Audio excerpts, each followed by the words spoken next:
Saudi আরবের এক অন্ধ হাফেজ, তাকে ডেকে প্রশ্ন করা হলো, আল্লাহ তোমাকে চোখ দে নাই, তুমি না দেখে আল্লাহর এই কোরআন মুখস্থ করেছ, তুমি বলো আল্লাহ যদি তোমাকে চোখ দে তুমি সর্বপ্রথম কি দেখবে?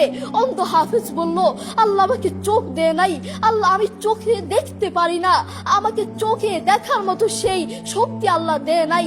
আমাকে যদি আল্লাহ চোখ ফিরিয়ে দে, আমি আল্লাহর কসম করে বলতে পারবো আমি আমার মাকে দেখবো না, আমার কলিজার টুকরো সন্তান আছে আমি সন্তানকে দেখবো না, আমার ভাই আছে, আমার বন্ধু আছে, আমার প্রিয় মানুষ আছে আমি তাদেরকে দেখবো না।